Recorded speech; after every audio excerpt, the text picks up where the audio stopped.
Esports means sports to me in general. I'm not a big sports person, and watching esports gives me the same exhilaration that I feel football players feel. I see sports in 10 years being bigger than sports. I mean, it's huge. All the kids today, they don't play sports, they play video games. So in 10 years, what do you think? They're going to be adults, they're all going to be watching esports, for sure.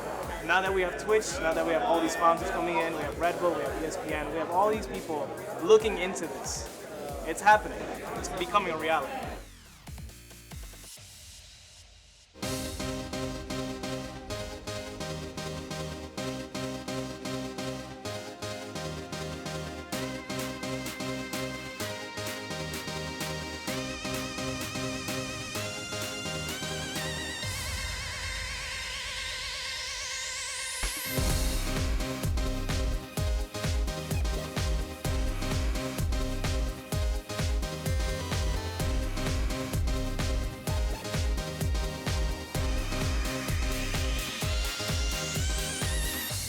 Esports means competitive gaming. That's all it is.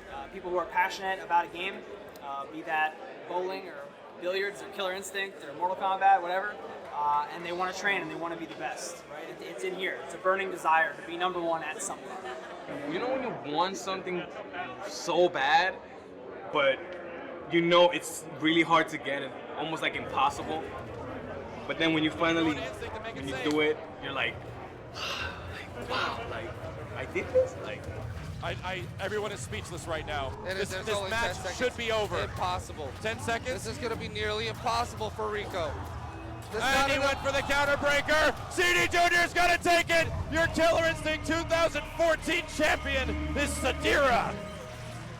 Congratulations to CD Jr. as well as to Rico Suave and all 300 plus people that entered. You guys made this game what it is today. Absolutely.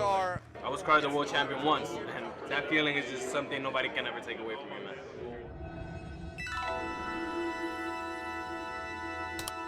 Man, it's funny. So, if I had to talk about my first platform for video games that I ever played on, it's the arcade. Because I'm old. I'm very old, and I started playing video games before there were home consoles. Literally before Atari 2600, before Odyssey, before any of those. I was playing games like Dig Dug and Targ and Starhawk.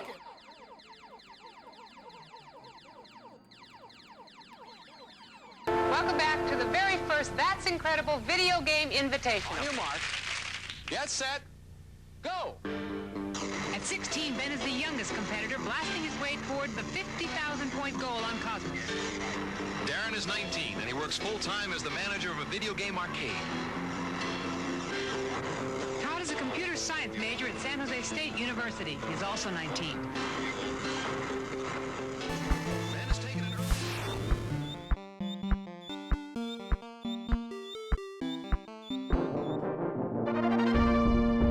The very first tournament I got into, and people are going to laugh, this was in 1992 at Blockbuster Video. It was Donkey Kong Country on Super Nintendo. It was who can get the most bananas in 5 minutes. I didn't know nothing about it. My mom and sister said, hey, there's a tournament. So they jacked me up on Mountain Dew and honey roasted peanuts for 3 weeks ahead of time just to practice this and go to a tournament. And I ended up getting first place. I mean, we got, a couple of free video games, participation medal, stuff like that. I was like, this is cool. This is great. And then, of course, GoldenEye came out, Mario Kart 64, everything competitively started going, so you have your Knicks and Ant tournaments.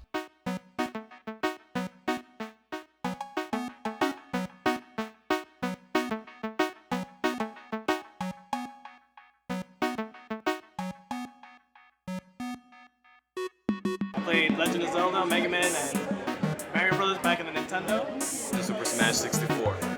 007 Agent Under Fire. I originally started on the Nintendo. We used to play Duck Hunt. Diddy Kong Racing on the N64. I mean, I started gaming on the original NES, 8-bit, playing Contra and Ninja Turtles. Been gaming all my life. I was always interested in this kind of stuff when I was a kid. I would play a Mario game or a Mega Man game, and then at school I would be doodling new levels in my notebooks and coming up with new bosses to fight. And I don't know, it's just there's so many cool things that can be done that haven't been done. See how your bar goes down? You never want it to go down that far. Okay.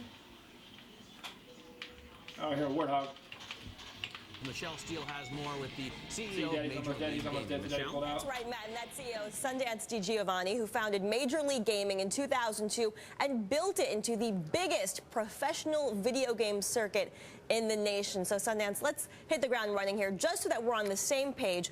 It's basically a circuit for people who play video games professionally. In 2002, I was reading about a guy named Sundance in New York who said, hey, I want to link Halo together and call it MLG. So we go up to New York, start in his basement, just a bunch of nerds that smelled like ass, just all playing together, having fun at a tournament. I didn't know what Halo was. I got my ass kicked, but I enjoyed it and I wanted to play more. I bet you guys. Oh, there's a guy up there. Yeah. 2 of them. 3 of them. Oh, there's about 5 of them out there, baby. In 2004, whenever we went to Vegas, and there was a sub-qualifier for Halo 2 that was coming out for a big tournament, I ended up getting first place up there. I ended up getting my pickup truck, my old one I had, my old red one, and I ended up getting like 10 grand worth of cash. Next weekend is the Call of Duty World Championships. The prize pot for that is $1 million, so the top team will take away $400,000. Maybe I could get into. We used to play for $5. Now there's $1 million. What the hell's going on here? It's interesting how the world is expanding and how much bigger it gets. The reason why esports is so important for me is because it does allow a venue by which this talent can be showcased. We're glad you joined us and Blizzard players from around the world as we make gaming history. The world's most passionate gamers have all come together in Anaheim, California.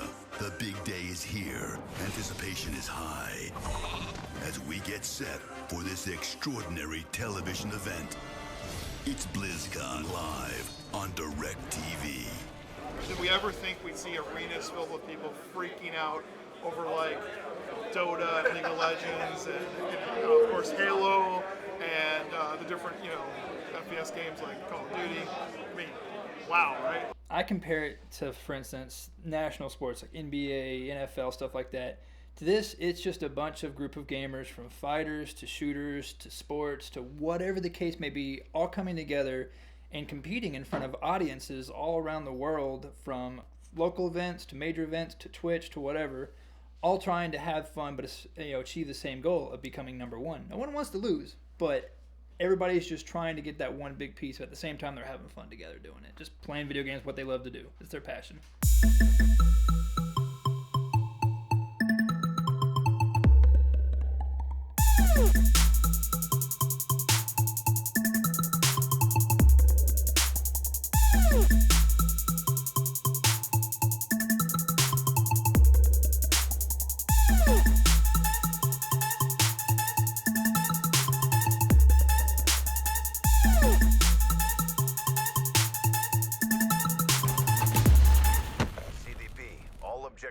Esports gives us the opportunity to at least turn it into a real industry where people can make a living off of this. Players can make over 6 figures. I mean, it's like any other sport. There's prize earnings plus endorsement deals. Okay, so you basically host these professional competitions. Yep, we all over the country, 6 this year. Okay, so you guys have raised something like $50 million in venture capital since 2002, raising $10 million last December alone. But today, in the past, I've had actually cash flow come in when I was competing hardcore, going to different events. We're like, all right, well, here's a $1,000 spending limit while you're out there. Get yourself some T-shirts, some food, etc. And then they'll go and they'll pay for plane, they'll pay for hotel, they'll pay for taxi, all that stuff. So basically, they're giving you a business trip in a way, but you're still representing that company while you're out there.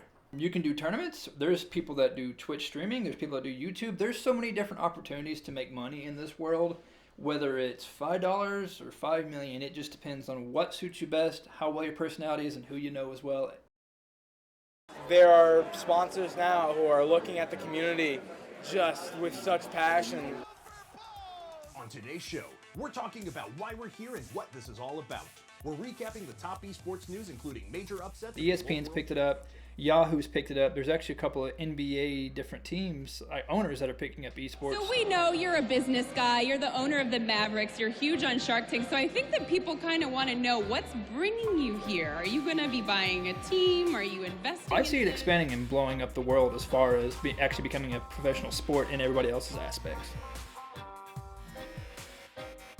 We're trying to expand the world of esports. It takes baby steps, but eventually In 10 years, I hope it blows this whole place up and just goes everywhere across the U.S. and international. It'd be phenomenal. This is a real sport, and people are going to figure it out really, really quick. It is a real sport.